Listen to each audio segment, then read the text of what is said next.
Remember how in George Taylor's episode we briefly talked about the census taker who refused to do his job and walk in a straight line, thus causing us to not know where the Taylors actually lived?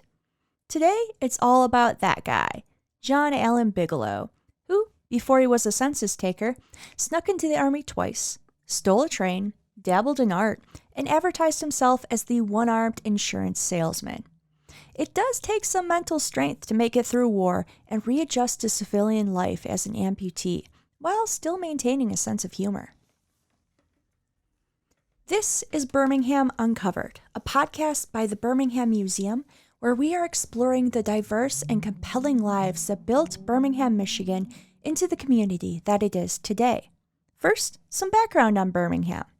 We are a city of approximately 20,000 people over 4.73 square miles.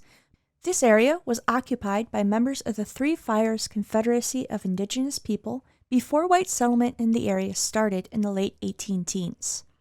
Birmingham became a city in 1933 and today is known as a prosperous and multifaceted community with a thriving cultural scene.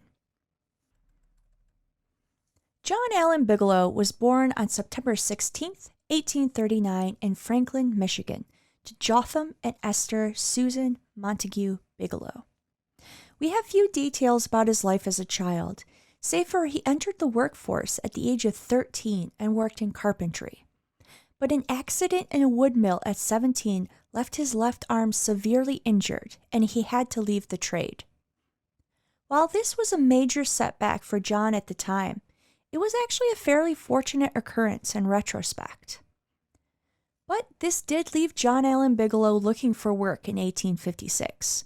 The backbone of the American economy at this time was agriculture, and in the previous decade, 58.2% of working Americans were employed in agriculture, with another 30% in manufacturing and 1% in mining. And this is before the Industrial Revolution, where we got a lot of machinery that makes that kind of labor less backbreaking. There were no tractors or combines on farms.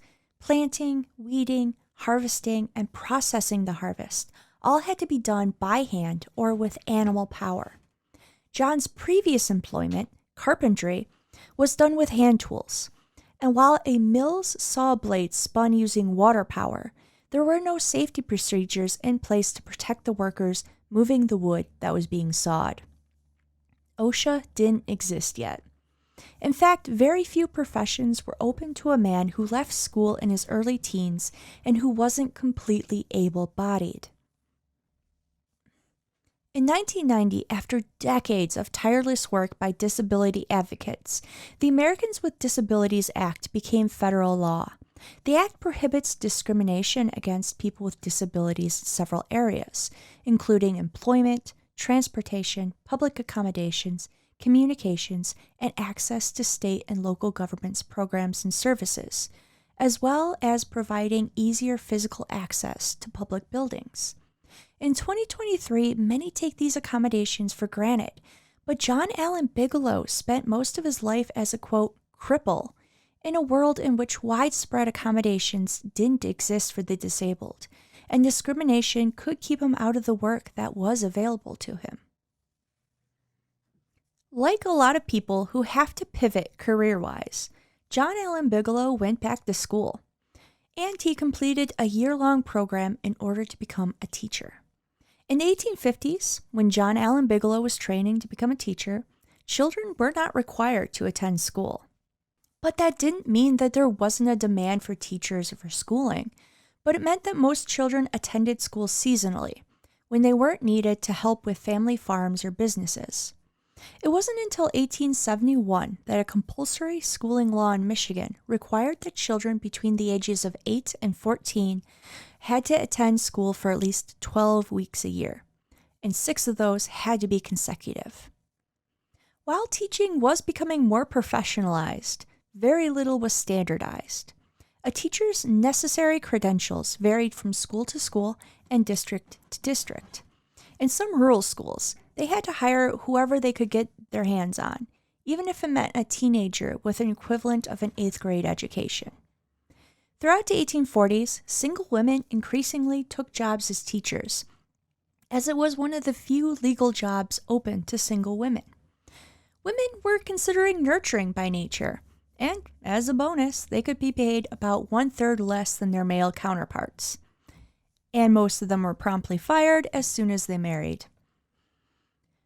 So what did the educational landscape in the area look like in the 1850s? Using Birmingham as an example? In 1856, the village built its first purpose-built school, the Red Schoolhouse, which was located where the museum's Allen House currently is. Before then, students learned in log cabins on the properties of Ziba Swan and Elijah Willits. The Red Schoolhouse only served lower grades, though. In 1860, a student who wanted a high school education had to pay tuition to attend Birmingham's Academy. And it wasn't until 1869 that the Hill School was built with public funding and provided Birmingham students and students from the surrounding area with a public high school education. But back to John Allen Bigelow. John taught in Lapeer County until 1860, when he quit to begin working as a clerk in Orrin Poppleton's store in Birmingham. Poppleton's store was one of the oldest in the village, established in 1840, and in the 1860s it was located at the corner of what is today North Old Woodward and Hamilton. The store specialized in dry goods, but also carried groceries, crockery, boots, shoes, caps, and hats. Since he had been in business for so long, Poppleton could get a discount on the goods he sold by buying them with cash, and could thus sell those goods for cheaper than his competitors. So, you want to be a clerk in the mid-1800s? A retail clerk at this time needed to know how to write and to write neatly, as they wrote out receipts by hand, as well as handling all running accounts, orders, balance sheets, etc. No computers meant that everything had to be done by hand. No calculators for doing math either, so a clerk had to be able to do math quickly in their head when ringing up sales or doing the books. At this time, most clerks were men, and the job was coveted. Clerking often paid better than manual labor jobs, and they had the added benefit of allowing for upward mobility. Most clerks ended up opening up their own stores. And that's just what John Allen Bigelow ended up doing in the spring of 1861. He opened his own mercantile store in Franklin, a small village only about 6 miles southwest of Birmingham. But the simple life of a store owner in a small village wasn't about to be his destiny just yet, because a little thing called the Civil War broke out in April of 1861. Let's take a quick pause for a moment to be very, very blunt about the Civil War and what caused it. Slavery. If anyone tries to tell you that the war was about, quote, states' rights, the thing that you need to respond with is, states' rights to do what? Here's the thing. We know exactly why the states of South Carolina, Texas, Alabama, Georgia, Mississippi, Tennessee, and Arkansas seceded from the Union after the election of Abraham Lincoln, because we have written documents from their own governments talking about why they seceded. It all starts in South Carolina in 1861. In the Declaration of the Immediate Causes which induce and justify the succession of South Carolina from the federal union, the only grievance that is brought up is the hostility of northern non-slaveholding states to return freedom seekers as stipulated in the 1850 Fugitive Slave Act. Check out our previous episodes on Elijah Fish and George Taylor for a look at the Fugitive Slave Act and how it changed how abolitionists and freedom seekers worked to bring about an end to slavery. In the text of Georgia's secession declaration, the only reason given is that Lincoln, the candidate of the, quote, anti-slavery Republican Party, was elected. We could go on with the individual states' declarations, but let's turn to a speech that has gone down in history as the cornerstone speech that the Vice President of the Confederacy, Alexander Stephens, gave on March 21st, 1861. If anyone were to know exactly what the causes of the war was, I think we can all agree it was probably him.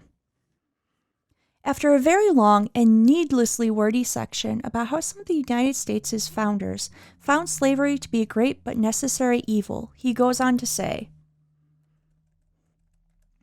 quote, "Our new government is founded upon exactly the opposite idea. Its foundations are laid, its cornerstone rests upon the great truth that the Negro is not equal to the white man, that slavery, subordination to the superior race is his natural and normal condition. This, our new government, is the first in the history of the world based upon this great physical, philosophical, and moral truth. This truth has been slow in the process of its development, like all other truths in various departments of science. It has been so even amongst us.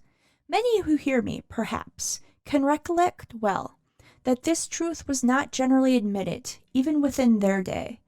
The errors of the past generations still cling to many as late as 20 years ago. Those at the North who still cling to these errors, with zeal above knowledge, we denominate fanatics." End quote. And there you have it. Slavery and racism. Alex wasted a whole bunch of words when it all boils down to 3. Dude really needed an editor. And let's be clear, slavery is a barbaric system built upon violence that is morally and ethically indefensible. But some people have continued to try and skew the truth. The lost cause narrative, that the South was merely fighting to maintain a genteel and noble way of life, is a lie that only started gaining traction in the 1920s. Coincidentally, this was happening during a period where there were thousands of Black World War I veterans returning home and pushing back against the Jim Crow laws that sought to hold Black folks to a second-class status across the United States. It's also when a lot of those statues celebrating the Confederacy started popping up all over the South. And it's during a time when the KKK was making inroads all over the country, including in the North, where Black folks were making some socioeconomic advances. Gone with the Wind and other media in a similar vein is a nostalgic yearning for a world that never existed. Looking at historical systems and events squarely in the eye and calling it what it is can make some people extremely uncomfortable, especially when the biases and prejudices of the past still exist across American culture. This is why many try to hand-wave away the why of the Civil War behind the euphemism of, quote, states' rights, and why some would rather discuss in detail who was standing where on 11:01 a.m. during the second day of the Battle of Antietam, rather than why the Battle of Antietam happened in the first place. I myself not so fondly remember learning how to march in formation during my elementary school lessons on the Civil War, but I was never asked to stop and consider the 4 million humans, or about 13% of the total U.S. population at the time, that were enslaved when the war started, and what their lives were like. Or to think about the 600,000 soldiers who died during the course of the war.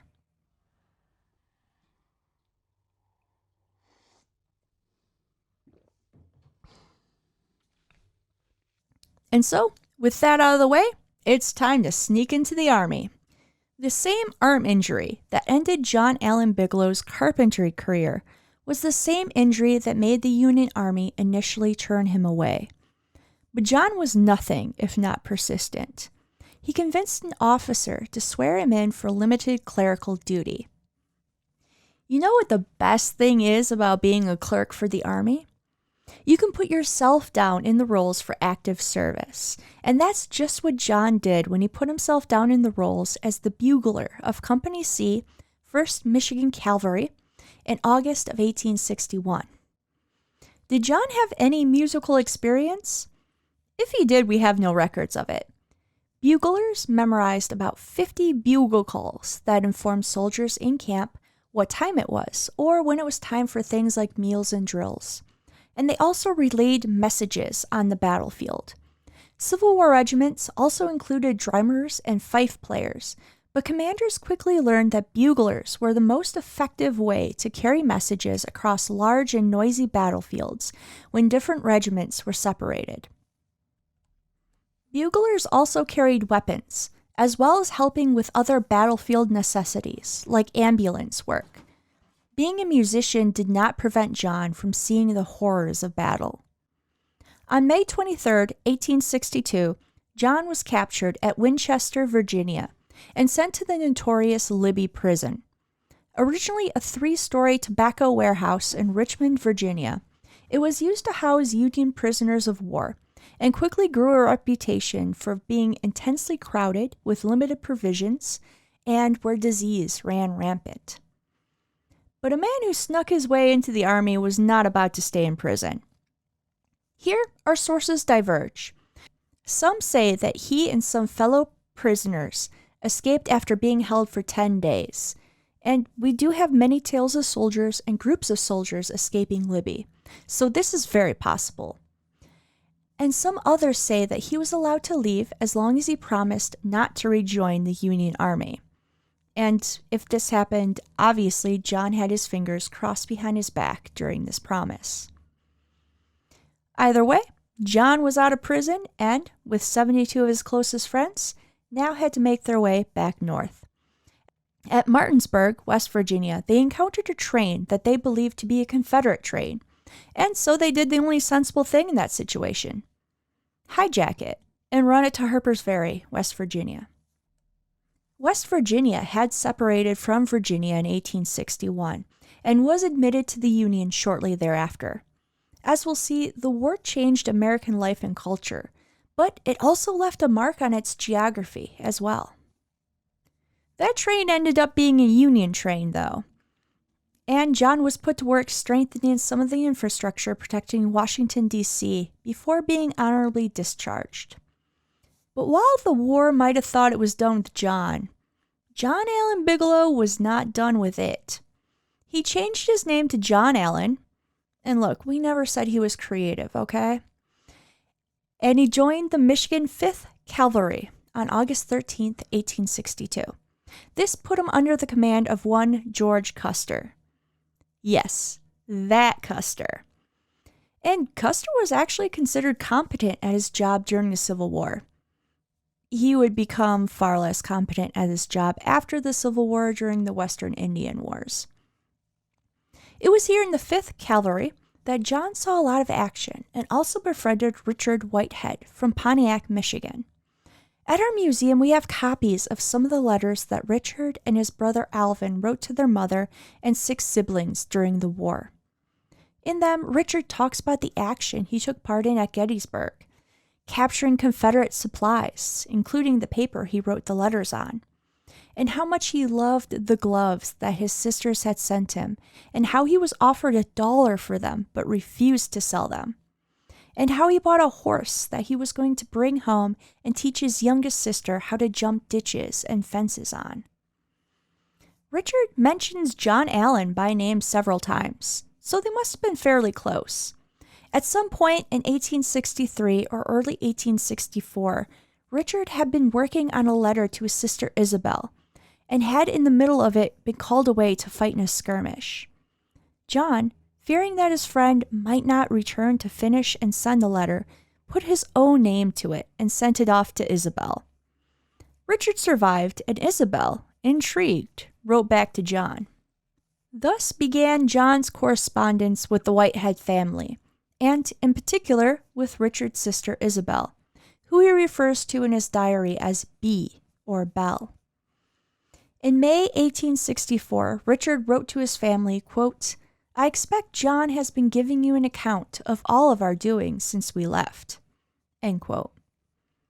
The wartime story of John Allen Bigelow gets more fleshed out in 1864, because we have a diary kept by him during that year. It's a daily pocket remembrancer, made for a clerk to keep his accounts in. Here we have a record of the number of times he had to bivouac or sleep on the ground, what the weather was like, how often they drilled, etc. We even get some art. John took the advice of drawing what you see literally, and we unfortunately get some pictures of the dead horses that he witnessed. But we also get a peek into John and Isabel's courtship. On April 29th, 1864, he wrote, quote, "Received a letter from B tonight. 'Twas better than money and such good thoughts as it is just running in my brain. Hope I can thank the writer some day as I ought." End quote. On July 20th, during a particularly hot and dusty spell, he wrote, quote, "No letters. B has forgotten me, I guess." End quote. The next day, he got a letter from her and felt much better. On August 2nd, he writes about a photo B had sent him. Quote, "As I gaze upon Belle's photograph, it says to be firm and kind to all men. Kind heaven protect her." End quote. That spring, Isabel and the Whitehead family, along with John, had suffered a blow when Richard was killed at the Battle of Hawes Shop in Virginia. Like all soldiers, death was on John's mind, and in the back of his diary he composed his will, in which he left half of everything he had to his mom and dad, and the other half to a Miss Isabel Whitehead of Pontiac, Michigan. At this point, the two hadn't met in person yet. And that will almost became necessary on September 19th, 1864. This diary entry is written in a different hand, possibly written by a friend or someone at the hospital, and it reads, quote, "Moved towards Winchester about 3 a.m. Hard fighting all day. Whipped the enemy and drove them beyond Winchester. Was wounded in the left arm, which required to be amputated." End quote. Unless you think John was in any way morose about the situation, the entry the next day reads, quote, "In hospital at Winchester. Friends plenty." End quote. It might have helped that this was the same arm that he had injured all those years ago in a mill at 17. In the entirety of his service, he had sustained upwards of 5 injuries across 85 battles and skirmishes, including getting shot in the head, which apparently was so inconsequential that he never really mentioned it. Recovery was hard. Several times the wound had to be recauterized because it wouldn't stop bleeding. But life after the war for a crippled vet was just as hard. On average, 1 out of every 4 men who served in the Civil War didn't make it back home. Sometimes a single battle knocked out whole regiments of men from the same town. And those who survived, about 1 out of 11 had an amputation. If you recall the beginning of this episode, the majority of men prior to the war had jobs in agricultural labor, and those jobs required able-bodied workers. It can be a challenge today for returning service vets with disabilities to reintegrate into civilian life. But in 1865, when the Civil War ended, there were no protections or safety nets in place for veterans like John. But John was, in many ways, fortunate. He had worked as a clerk and teacher prior to the war and could thus return to either profession. He could finally meet Isabel, the object of his affections, in person as well. The following March, after he returned home, Isabel and John married. In the years following, they set up shop in Birmingham, where John became postmaster, a notary public, ran his own general store, and sold insurance, as well as being a member of Birmingham's Masonic Lodge. He became quite a memorable character in the growing village. One of Isabel's younger brothers, Almarin, joined the couple in Birmingham, and through clerking at his brother-in-law's store, met his future BFF and business partner, George Mitchell. That partnership changed the business landscape in the village forever, but that's a story for another day. John Allen Bigelow wrote quite a bit about his life, whether it was articles about the action he experienced at the Battle of Gettysburg or humorous stories about hunting squirrels. Issues of the Birmingham eccentric newspaper advertised him as, quote, "the one-armed insurance salesman." Many Birminghamsters recall his presence in town. He appears to be on friendly terms with everyone and always had a joke or a funny story. It's this friendliness that probably led him to being unable to walk in a straight line while conducting the census in 1890, leaving us confused as to who lived where. After all, what's the point of getting paid to walk around the city if you can't go and visit your friends whenever you want? Well, the life of John Allen Bigelow is a boon to us here at the museum because we do have so much documentation about him, his life, and his business. He does give us a few headaches too. And here we should probably talk about the monuments to the soldiers in the war that Bigelow had a hand in getting for the village.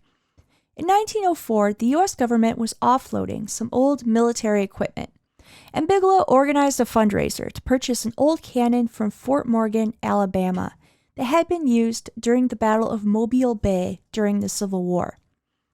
The cannon was mounted on a specially designed concrete base that was inscribed with, "From Fort Morgan," and placed in front of the Hill School, where generations of kids played on it. During World War II, it was donated in a scrap metal drive and melted down, and the base tossed into a dump, where it was discovered years later and moved to the site of the Birmingham Museum. You can come now and visit it. It's right next to our driveway.